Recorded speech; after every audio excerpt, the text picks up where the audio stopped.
Hi, everyone. All right, so today, no papers, right? I'm not going over an article today. Today, we're talking about not getting sick during cold and flu season. In Houston right now, we are kind of in the throes of cold and flu season. School districts are starting to send out notices to parents. Keep your kids home if they have any signs of having flu, if they've got a fever or chills or nausea, keep them home, don't send them to school.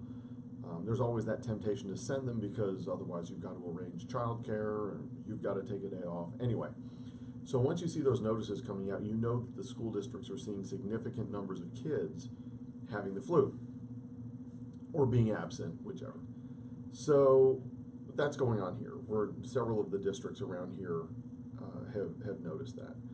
So we're starting to see people in here, and I'm starting to get the emails and the phone calls. How in the world can I not get the flu, right? What do I need to do to not get sick, not get the flu, not get a cold? How do I get my immune system stronger? How do I become more resistant? They're all the same question, basically. So there are three ways of looking at this problem, right? First of all, there is the don't get exposed approach, where you wash your hands, you wash everybody else's hands, you wipe off all the doorknobs, you don't talk to people, you stay home, you hide in the basement, whatever. You live in a bubble. And there's some value to that. The less you get exposed, the less likely you are to get sick. But you're going to be exposed. I mean, there's just no way around it. You will run into some exposures. And in many cases, your health, personally, your ability to defend yourself, is more of a factor in whether or not you get sick than getting exposed. We are exposed to stuff all the time. And yes, these can be what we call pretty virulent, meaning they tend to spread and dig in and do their thing. But the stronger your natural defenses are, the less likely you are to succumb to that. Now, you don't want someone to cough on your hand and then you rub it all over your face. That's obviously, asking for trouble. But you're going to touch doorknobs and desks and countertops and trays and whatever else that other people have handled. No way around it. So minimize it, wash your hands, be sensible about it. And if you're in a place where you can't wash your hands, the major exposure from getting it on your hands is not through your hands. It's that you get your hands contaminated and then you rub your eyes or you're scratching your nose or you're touching food that goes in your mouth. You're putting those microbes into you through those areas. So even if you do get exposed on your hands or on your arm or whatever, as long as you're not smearing that on your face, there's a good chance you're not going to get sick. So the next obvious way that everybody's hearing about this time of year is the flu shot. This is not a full-on discussion of the flu shot. I am not saying you should get it. I'm not saying you shouldn't get it. But I'm saying where it fits in the paradigm of protection. The idea of the flu shot is they expose you to what are called surface antigens. On each virus, there are little things, little contours, so to speak, on the surface. Think of it like a fingerprint. And some of those can be sent to your immune system, and your immune system will make cells that fit like puzzle pieces with those surface antigens or those surface proteins. And so the idea of a flu shot, in the old days, they would literally give you the flu, right? And your body would see a little bit of it, build some antibodies, and then when it saw a lot of it, it was ready to go. Well, now what they do is they just kind of break it up and just give you those surface antigens, or they kill the virus and give you a dead version of it, but you can still see the surface antigens on there. Your antibodies can form specific to those antigens. Then you've got some of those floating around already, and if you come in contact with that same virus, with those same surface antigens, that same fingerprint, if you will, your immune system is ready to jump in and attack it. You don't have to wait, 5 to 11 days or something like that to create the first set of those antibodies. That's already happened. You can immediately start going after it. That's a great theory. And I think in some applications that works. But viruses mutate frequently. If the mutation involves a change in the surface antigens, the antibodies you just created are worthless at this point. Some people will argue that as long as the surface antigens are close, even though they're not exact, you'll still have some protection, but not complete. I think all of that's pretty fuzzy, right? They say that like it's very just carved in stone. I don't think it's that definite. I don't think they can quantify, how much change in the surface antigen can you have, and the antibodies you built are still active against it. I think that gets pretty fuzzy. It's easy to say, it's not easy to prove. So viruses mutate all the time. They generally they have to decide each year what surface antigens to put in the flu shot, basically, or what virus to mimic in the flu shot.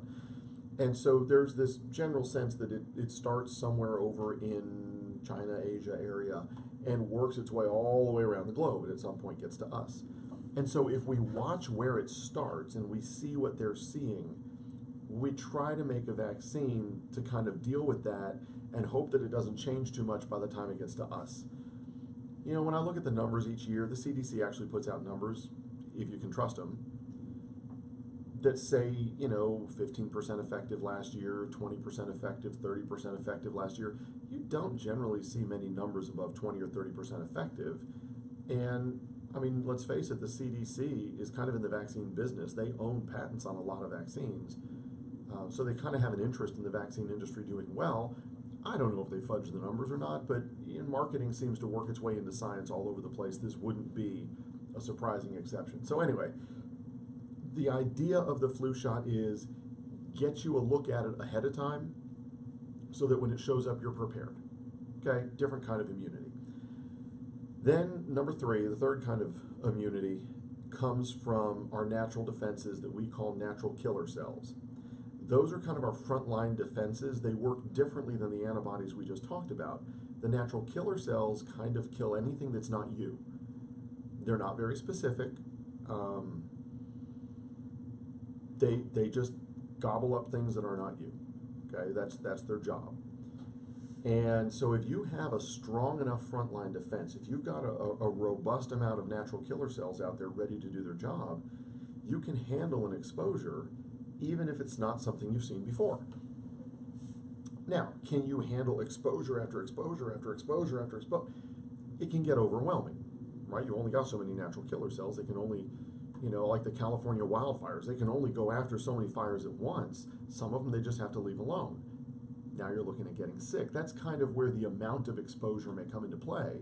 Do you just flat overwhelm your body's ability to react? But as long as you stay out of that category and you keep your natural killer cells healthy, and there are plenty of them, you should be able to defend yourself. There were several medical people in decades, centuries ago that basically said the host is the most important thing. Yes, you can get sick from microbes getting in your body, but it has a lot more to do with the host's defenses, with my defenses, than it does with what I'm exposed to. Because I'm exposed to things all the time, right? We all are. It's out there around us. So what do you do to keep your natural killer cells healthy and reactive and ready to go? Sleep is one of the most important things. You have to get enough sleep. Your body, let me put it this way. Our nervous system has 2 modes, right? Sympathetic mode is your fight or flight. Parasympathetic mode is your kind of after Thanksgiving dinner mode, right? You're fully fed, you're in a safe place, you curl up comfortably and sleep. While you're sleeping, while you're in that parasympathetic mode, your body is making hormones and repairing tissue, building the immune system, cleaning things up. It's doing all of that daily to-do list. You don't get enough sleep, you don't have enough time to get that stuff done. So things like making natural killer cells doesn't happen very well while you're in stress response mode. So you can't live all day long in stress mode and expect to have good defenses. It doesn't work that way. So sleep is very important. Light exposure. In this office, these are all LED lights. They took out our fluorescent lights, changed them out for LEDs. It's really kind of crap lighting. Now it's cheap because it doesn't use a ton of electricity, so the building manager likes it, but it's not good for our bodies, it's not good for our eyes, it's horrible for our mitochondria, which are the parts of the cells that create energy. So it's not good for us. If you're exposed to LED lights, you're staring at computer screens, you've got one of those desks with the 2 great big monitors glaring in your face all day, not good at all for your immune system. Not good for your sleep at night, not good for much of anything. So be aware of that. Either get filters on the screens or get some of the true dark glasses that will block that blue light that comes out of the LEDs. But be aware that that's not great for you. right? Light exposure isn't great. Clean foods. You need to eat. Fasting can have some interesting effects on your immune system. Initially, you get more natural killer cells. Later on, they can dwindle a little bit. So I normally tell people this may not be the best time to do a fast, but eat cleanly. Sugar is one of the worst things you can do. Sugar actually gets in the bloodstream and coats those natural killer cells and renders them unable to do their job. So you don't want to do that. All this other stuff you're doing to build natural killer cells, you eat a bunch of refined sugar, it just coats them all in sugar and they can't do their job. So be aware of that. Watch out for sugar consumption. I don't know, not the time to take up smoking, don't drink too much alcohol, all the regular stuff. So go semi-paleo, clean it up, eat what you feel you need to eat volume-wise, but make sure it's good food. Fruits, vegetables, meats, fresh whole, fruits and vegetables. Don't overcook things. Just nourish your body. Be sensible about it. Exercise, normally great and still pretty good. Just don't over-exercise. This is not the time to do overtraining. We've all had that experience where we go to the gym, it's been a few months, we get back in, we're motivated, we work really hard for the first week or so, and next thing you know, we have a throat infection and we're out for a week. That's because you created too much stress with the kind of exercise you were doing. You need to ramp that up if you're new at it, or just keep it at a steady level right now. Don't overdo it.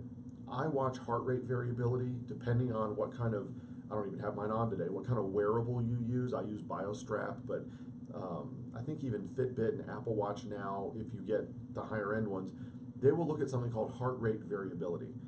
If you get up in the morning and your heart rate variability is in the 40s or 50s or 60s, go kill it with a heavy workout. It's not a big deal.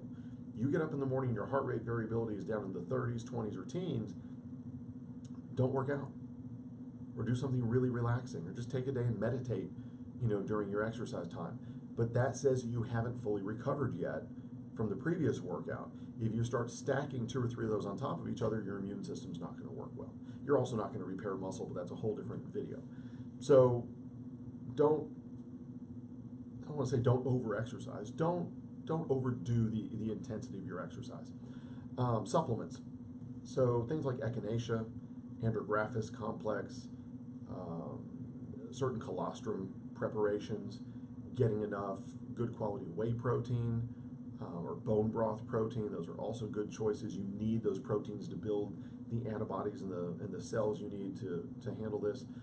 We have a product for the kids called Immunoberry Liquid, which is a kind of an immune support product. You take that before you get exposed or before you get sick, and it helps your immune system have the raw materials it needs to do its job, to fulfill its responsibilities. You're not treating an illness with it. You're preparing the body or getting the body to function appropriately so it's less likely to fall into a pattern of getting sick. Anyway, there are lots of different supplements out there. Vitamin C doesn't really work as well as it's kind of advertised to use as a preventative. It does some good once you're sick to support your immune system, but I think there are better ways to go about it. Homeopathics work fairly well if you know someone that deals in homeopathics. But start availing yourself of some of those things during this kind of flu and cold season that we have to just nourish and support your immune system. Vitamin D, very important to the immune system. Your vitamin D levels on blood work for any of you should pretty much be over 55. Kind of the sweet spot, especially if you've already got a pre-existing issue like cancer, autoimmune diseases, anything inflammatory. 70 to 90 on your blood work is the right place to be. So make sure you get some good quality D3. Make sure it's got a little bit of vitamin K in it so it works well. And get that on board. Try to get your blood levels up to where they're supposed to be. And again, that allows your body to properly defend itself. You're not leaving it with one flat tire, so to speak, right? But you start putting low vitamin D together with not the right kind of sleep, together with too much stress while you're tired and you're eating too much sugar. You got 3 or 4 flat tires on that car. You're not going to be able to defend yourself. So I wanted to throw this out here. Feel free to pass it around. Everybody's dealing with flu season right now. Ask the questions if you have them. Put them in the comments, and I'll answer you, or PM me if it's a more personal question. But let's try to get people protected so you don't have to avoid all your friends and family for the next month or so. You can still interact with people, but you do it sensibly and you're fairly well defended. You're well protected. So that's it for today. Sorry there was no research article. It's just me. I'll get back onto research stuff in the next couple of days or so. All right. So until I talk to you next time, try not to get sick. Take good care of yourselves. Eat for your health. Train for performance. And as I always say, live the life you love today. Thanks.